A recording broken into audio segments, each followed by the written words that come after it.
When G-Dragon returned with power, what captured the public's attention was not just the music, but the story behind it. 1 year earlier, his name was caught in a whirlwind of false drug allegations. The news spread like wildfire, public opinion surged, and the media monitored his every move. But even after the investigation cleared him, what remained were the emotional scars only he could fully recognize. During the November 5th broadcast of Zone's Questions, G-Dragon addressed that period for the first time. He did not express anger, nor did he cry out for sympathy. Instead, he spoke with the calm tone of someone who had lived through a storm and emerged with his footing still intact. He recalled the days under investigation, when his words were twisted, his image dissected, and he could only remain silent within an industry that had once crowned him a cultural icon. Even though I was the one involved, I had no place to express my feelings, he shared. I didn't want to cry out for innocence, and I didn't want to hold a press conference. It all felt meaningless. In South Korea's entertainment landscape, where image often dictates survival, his silence was not just a strategy. It was self-preservation. Any attempt to speak could have been easily weaponized by public judgment. What is significant is not only that the investigation proved him innocent through multiple precise test analyses. What matters is the invisible damage, the loss of control over his own narrative. The world spoke for him. The public questioned him. Social networks staged their own courtroom long before the legal system concluded the truth. G-Dragon admitted he even considered retiring.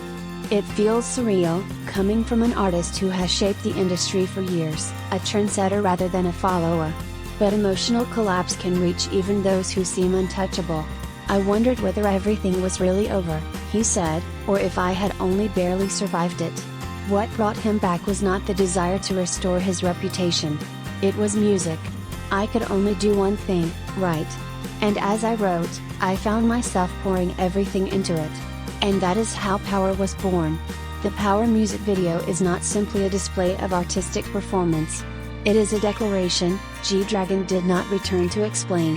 He returned to prove that he still exists. The intensity of the visuals, the controlled force of the music, the unflinching gaze, all shape a message beyond words. Strength is not defeating public criticism. Strength is standing again after being broken. Many artists choose silence as a retreat. G-Dragon turned silence into momentum. In an era where celebrity reputations can collapse in hours online, his ability to step out of the storm and redefine himself through art is rare. A full year of no statements, no media, no defenses, yet it was a year of confronting himself. And then he returned with one word: power. Not the power of fame. Not the power of public influence. But the power to heal and stand again. This makes Power more than a musical release. It marks a pivotal moment in his career, a point where artist, individual, and identity converge into a new center. From here, the question is no longer, will G-Dragon return to his golden era? The real question is, what new chapter will unfold for an icon who has already risen from the ashes? And perhaps the answer does not belong to public opinion. It lives in the music. And in his quiet, unwavering strength.